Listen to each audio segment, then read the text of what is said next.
Hello, folks. We are back with season 3, if you can believe it. I can't believe I've been publishing episodes since January, and we're now in August. But you know what they say time flies when you're having fun.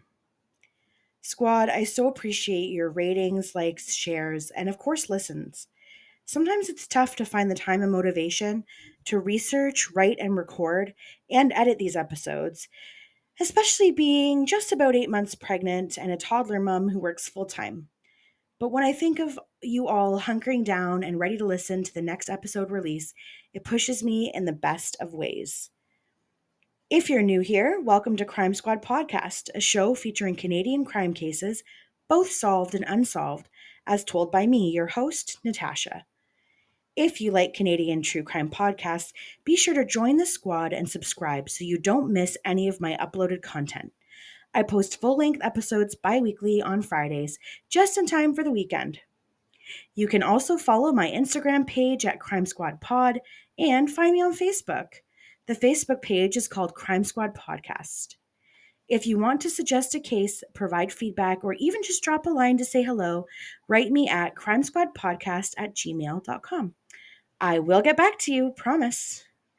Also, I am so sorry for the delay. I'm fully aware I said we were going to be back in action August 4th. But I actually ended up getting a really nasty cold and it took my voice away from me for like 2 weeks. So I really couldn't record, but that didn't stop me from writing some amazing episodes that I'm excited to continue to bring to you.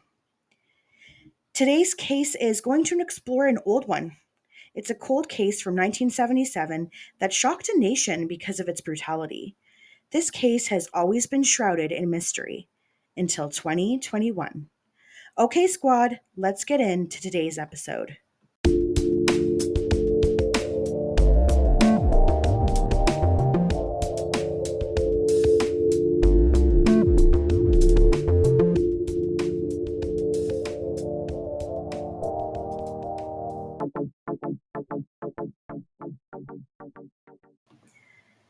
Does anyone else feel like their life revolves around true crime? I don't know about you, but if I'm planning to nap, I'll put Forensic Files on the TV, and it's guaranteed a deep sleep. Not because I find it boring, but maybe because it's comforting. Trust me, I know that sounds fucked up. Trauma? Comforting? Recently, I got sucked into an internet article based on the title, which was Psychologist Warns of the Major Red Flags If You Enjoy True Crime Documentaries. My mind went off in a little montage of the following: my bookshelf with books such as Lethal Marriage, Helter Skelter, The Big Book of Serial Killers, Zodiac. I could go on. Then my watch list on Prime: Forensic Files, Cold Case, Crime Stories. I'm not even going to get into my YouTube watch history. Naturally, I had to read this article so I could see what they meant by red flags. And I will admit it does kind of make sense. Dr. Thema Bryant says that if you watch true crime for comfort or to relax, it's likely because trauma feels familiar, and you may benefit from counseling. Check. And been in therapy with fantastic psychologists for the last 8 years, too. Long story short, I embrace this passion of mine because advocating for victims and remembering their stories is something I'll always enjoy doing. And researching the depravity of the human mind will never be something I grow bored of. It is what it is. Embrace your interests. All of that being said, I've recently been reading articles on something very cool. And this is genealogical DNA. If I could speak, that would be good too. This new forensic technique is perhaps the dawning of a new era, although there are some concerns with it. Let's get into some facts. Genetic genealogy creates a family history profile by using DNA test results in addition to traditional genealogical methods. The DNA tests help to link real biological relationships between or among individuals to validate and create family trees. You've probably heard of a DNA test you can do at home at least once over the years. There's companies like 23andMe, and I think Ancestry.com actually offers their own DNA testing kits now. In 2018, genetic genealogy became a very distinct reality for solving cold cases. Investigators exploring the Golden State Killer, who had not yet been identified, created a DNA profile using evidence from the former crime scenes and uploaded that result to a public genealogy database. Yes, the same kind of database where people try to find their relatives. And they got a match. It was a distant relative, but it was something. Much more than they'd had for years. Investigators built out the family tree and were able to identify this anonymous killer. In 2018, they arrested Joseph James D'Angelo and convicted him of 13 murders, 51 rapes, and 120 burglaries across California. He was active in 1974 through 1986. Could you imagine? You think you've gotten away with all these horrific crimes and you continue your life. Then one day you're sipping coffee in your kitchen, thinking about what you'll do with your day, and police storm your house and put you in handcuffs. It's over, they say. We know what you did. Since 2018, one estimate suggests more than 500 murders and rapes have been solved in the US in the years since. The downside, though? Imagine for a moment you're living your life crime-free, but you're suddenly pulled into a police investigation because you share the same DNA as a relative who at one point committed a crime or crimes. Genetic genealogy is still relatively new, and sometimes the leads that are generated are incorrect. Also, where is the line drawn with consent? Do you actually read the terms and conditions of websites that collect your data or use your information? Do you know what kind of privacy policies there are? Call me a conspiracy theorist, but I don't like the idea of spitting in a tube I receive in the mail and sending it to a lab where they can do who knows what with it. Not that I have anything to hide, but do I want my DNA to be made available in this way? Not necessarily. I do admit there is a draw to genetics, but the draw is not enough to convince me this is a good idea. So, for all you criminals out there who haven't been convicted of your crime, your time may be coming, especially if someone in your family line wants to know more about their genetic profile. Thankfully, though, someone in the victim's family did just this. Let's see how the story turns out.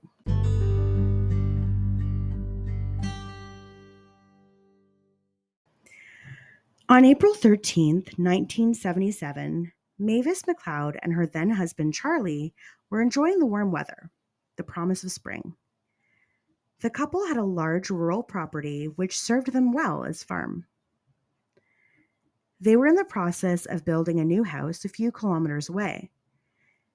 There had been an old farmhouse on the property, but it had been deserted in 1975 and was now dilapidated, so Charlie figured it was better to just build from scratch. On that day in April, the couple made their way to their farm property to search the septic tank from the old farmhouse so they could avoid buying a septic pump for their new residence. They figured, hey, we'll just recycle the old one. They approached the septic tank, and as Mavis's eyes scanned the murky water, she saw what appeared to be a gray wool sock. Her eyes then settled on a brown shoe and finally, what looked like a human leg. Immediately, the couple knew something wasn't right. Charlie jumped in his car and rushed to the RCMP office to notify police. Several hours later, the Royal Canadian Mounted Police, also known as RCMP, arrived at the McLeod property and after trying to drain the foul-smelling water from the tank using old ice cream buckets, they pulled a decomposing human body from the depths of the 6-foot-deep septic tank. The victim had been placed in head first. Thus began a homicide investigation, and the small farming community of approximately 1,200 people were horrified that something like this was unfolding where there wasn't a strong history of crime, let alone homicide. Unfortunately, the body was so badly decomposed, it would be impossible to determine simply by sight if the victim was male or female. The RCMP sent the body to a medical examiner for an autopsy. In the Saturday edition of the Edmonton Journal, published April 16, 1977, there was a call for assistance. Aid sought to identify Tofield body, the title read. The article was brief, but to the point. Quote, RCMP have asked the public to help identify the body of a man found in Tofield on Tuesday. The dead man is described as white, 20 to 30 years old, 6 feet tall, and 180 pounds with black hair. End quote. The thing was, though, the biological sex of the victim was purely a guess, so police could try to generate leads without having to wait. Ed Lammertz was a corporal within the RCMP Tofield detachment in 1977 and recalled the case in a 2007 interview with the Globe and Mail. He said that the body had been in the tank for at least several months, and it took a medical examiner in Edmonton a number of months to even confirm if the victim was in fact biologically male or female. People nicknamed the victim Septic Tank Sam, which to me is horrific, and I probably would have just stuck with Sam Doe. But the moniker stuck, and many people know the reference of Septic Tank Sam. I'll refer to the victim as Sam going forward. This was truly one of the most horrific cases to occur in Alberta, and the community rumor mill was churning.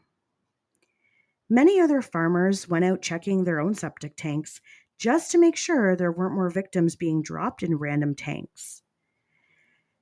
And many questioned if they really knew their neighbors, friends, and coworkers. When the autopsy was concluded and the cause of death was released to the public, people were even more horrified. It was clear this was no accident. Squad, the following description of the autopsy results contains explanation of torture. If you want to skip ahead by about a minute.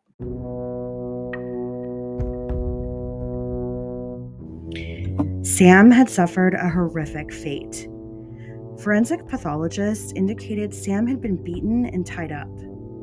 Completely helpless, his killers then tortured him with additional beatings, and he appeared to have been burned. Sam had also been severely sexually mutilated, which was a large part of the reason why it took so long for his biological sex to be confirmed. The mutilation was horrendous and violent. Sam was likely alive through the entirety of the torture, until finally the killers decided to end it by shooting him twice, once in the head and once in the chest. It's possible he was shot more times, but the pathologist indicated that if the shootings were flesh wounds and didn't go through to bone, they wouldn't have been able to tell.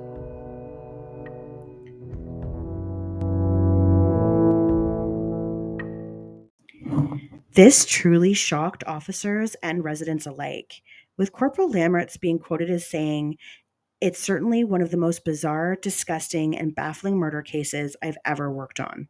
It's amazing what people will do to other people." End quote. The killers had gone to great lengths to make sure the victim was not identified. They had poured quicklime on top of the body once deposited into the septic tank. The lime would have been put in as an attempt to get rid of the remains forever, but for whatever reason, the lime didn't do its job. The case was extra baffling because despite all the media coverage and police combing through missing person reports, there wasn't a single clue or hint as to who this person was. Surely a family member or friend would notice someone's absence and report it, but this didn't appear to be the case. So police reviewed what they did know. Sam was found wearing the traditional garb of a blue-collar worker at the time. A blue Levi's shirt with snap buttons, a white t-shirt, blue jeans, and moccasin-style shoes. Because of this, police assumed he was a laborer, maybe even a migrant worker. This would explain why no family or friends came forward with missing person. Based on dental records, it was thought he suffered an unknown illness at the age of 5 years old.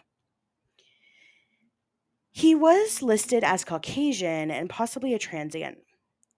Police assumed, though, that this couldn't have been a random attack because of how violently Sam was killed. It spoke of a personal vendetta.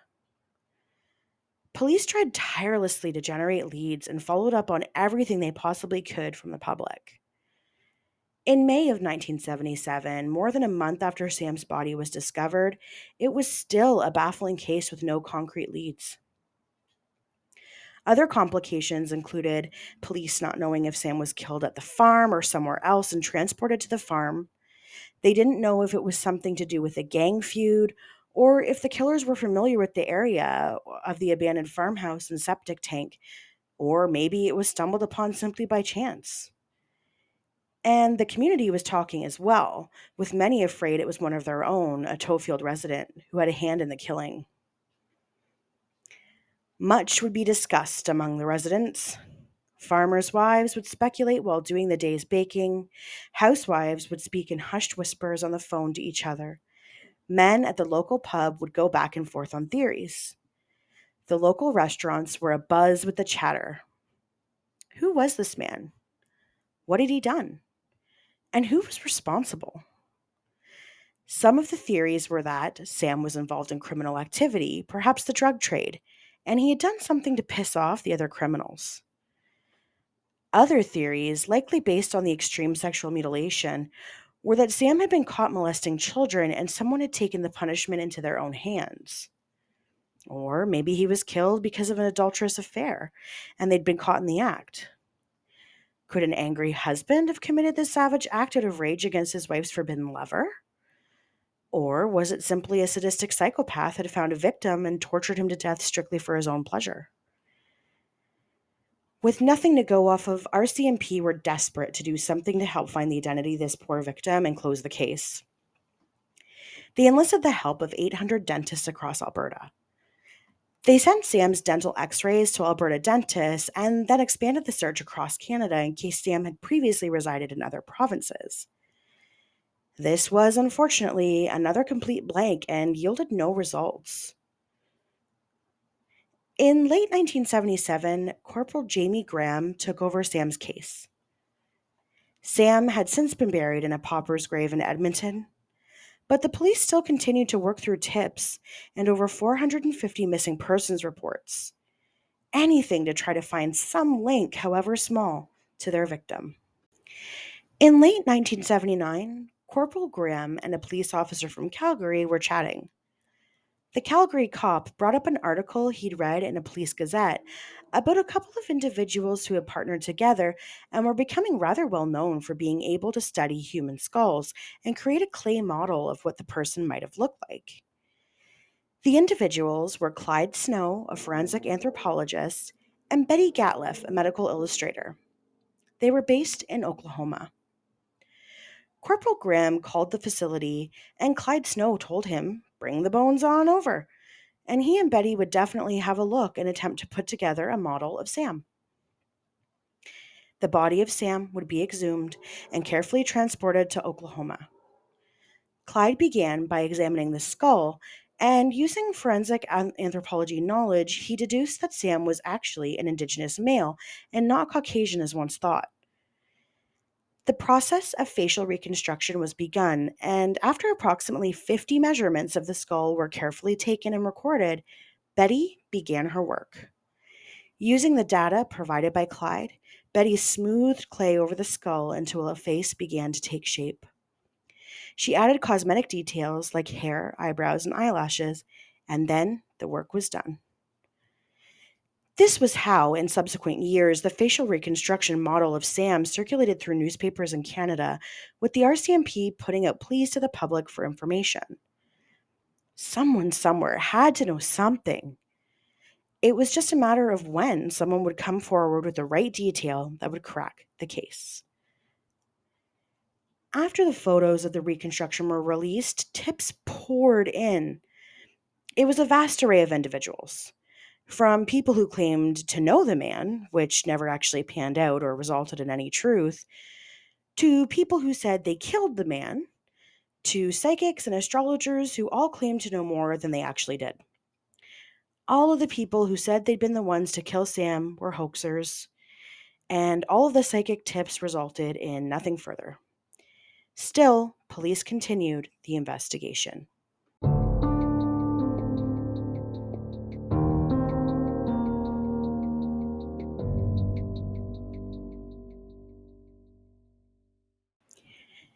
17 years prior to Sam's body being found, something else was happening in Canada. Something that would become a dirty secret over the many years that passed by, a willfully forgotten piece of Canadian history.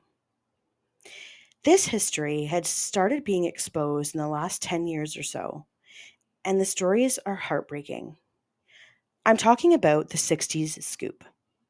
Sounds like a cute little nickname, maybe the name of a throwback diner serving ice cream, but it isn't. This term refers to the mass removal of Aboriginal children from their families who were then placed in the child welfare system without the consent of their families or bands. These children ranged in age from newborn to older children. Although this isn't a new practice by the Government of Canada, if you know anything about residential schools, you'll know what I'm talking about. It represents a time where Aboriginal children in the child welfare system increased largely in numbers, and most of these children were placed with middle class, non Aboriginal Canadian families. Some were even sent to the United States. And unfortunately, physical and sexual abuse was a common occurrence among these stolen children and was often covered up. Some were even subjected to slave labor and forced to work tirelessly as farmhands and denied the basics, such as a bedroom with a bed to sleep in. That's my dog having a nightmare. Hang on a second. Okay. It is no surprise that these children, stolen from their traditional homes, suffered immense psychological and emotional problems, often stemming from identity crisis. They were expected to conform to their white family values and let go of their Indigenous teachings. We'll come back to this later. After a long 6 years with no resolve in sight, police decided to amp up the information they released to the public in the hopes that someone would give up the information they needed to solve the case. Everyone was desperate for a resolution to Septic Tank Sam's case. The police released information to the media that hadn't previously been released. These facts were: Sam could have been in the tank as long as a full year, meaning his murder could have taken place anywhere from April 1976 to a few months prior to April of 1977. The killers had wrapped Sam's body in a yellow bed sheet and tied the sheet with a nylon rope around his head and body. Detectives theorized Sam had been tied to a bed on which the yellow sheet was placed, and he had been tortured on the bed. Police confirmed the device used in the torture was in fact a butane torch, and there were scorch marks on his shirt sleeves and jeans. A sock revealed a large hole where the sole of Sam's foot had been burned during the cruel torture. The killers had cut the whole crotch area of Sam's jeans with heavy-duty farm shears before he was horribly sexually mutilated. Even with all of these new facts being released, nobody came forward with anything, and the small town of Tofield wondered if anyone among them could have been responsible. Years and years would pass with more attempts to identify Sam. In 1995, computer technology had advanced enough to offer another tool in trying to help with Sam's identity. Using a newly developed computer sketching program, forensic pathologists constructed a potential face using only Sam's skull. This was similar to the work done by Dr. Clyde Snow and Betty Gatliff to construct a three-dimensional rendering made of clay, but in a newer, more modern format. Photographs were published in an effort to renew public interest in this case. 3 photographs in total were produced. One showed what Sam may have looked like if he had been clean-shaven, the other with a small mustache, and yet another with Sam shown as a fully bearded man. While this attempt to renew interest worked, in fact, creating at least 12 new leads, unfortunately, these leads would all lead, well, nowhere. Sam was no closer to being identified than he was nearly 20 years ago when he had been found. In the year 2000, forensic artist Cyril Chan decided to repeat the work efforts of Clyde Snow. Sam's remains were again exhumed from his unmarked grave, and his skull was examined intently for nearly 3 weeks. Cyril, using clay just like Betty had done before him, constructed a face. This time, though, he created the mouth to be open enough for Sam's teeth to show through. And this time, when Sam's body was exhumed, police investigators actually extracted DNA to be stored with his file in the hopes that the case would be solved in the near future, and any DNA could be cross referenced with his direct DNA.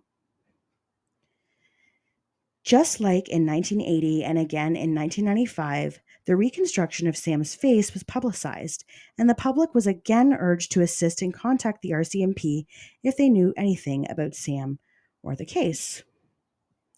And yet again, this would be fruitless. Okay, now squad, this is where it gets exciting. Fast forward all the way to 2018, when DNA advancements surrounding genetic genealogy had led to the arrest of the man coined the Golden State Killer. Police, who were still investigating Sam's cold case, now nearly 44 years old, decided this could be a way to finally identify the man found in the septic tank in Tofield, Alberta. Sam's DNA were sent to a private lab in Texas. By 2021, police had an identity.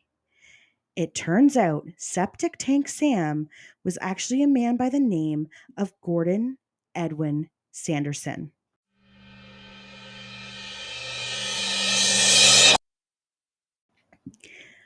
Gordon Sanderson went by Gordy. He was born October 22nd, 1950, in Manitoba. At the age of 9, Gordy was ruthlessly taken from his family as part of the 60s scoop I mentioned earlier, and he was then placed into foster care. Staff Sergeant Jason Zazulak of the Alberta RCMP Major Crimes Unit said, quote, "Gordy had a hard life. He was separated from his family at 9 years old during the 60s scoop and placed in foster care." End quote. It's impossible to know what made Gordy's life a hard life because nothing has ever been published about his experience. He was, however, tragically ripped away from everything he knew and loved at the tender age of 9. Unfortunately, we'll never really know what happened to Gordy, how it shaped him into the man he became.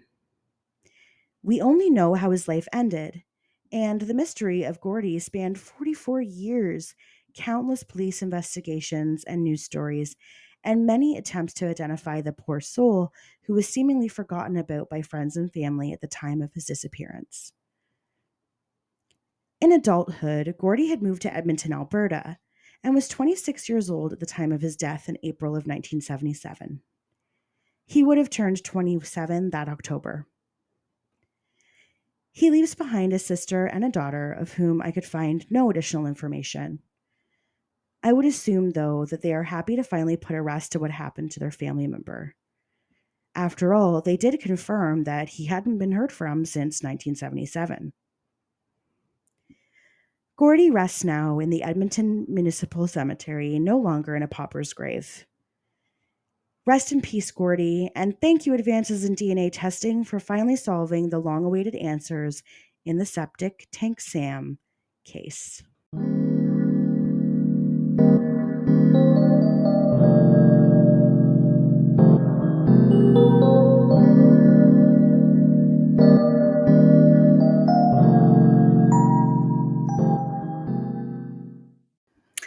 Well, squad, that's going to do it for today's episode. I hope you enjoyed episode 1 of season 3, and there are many, many more episodes to come.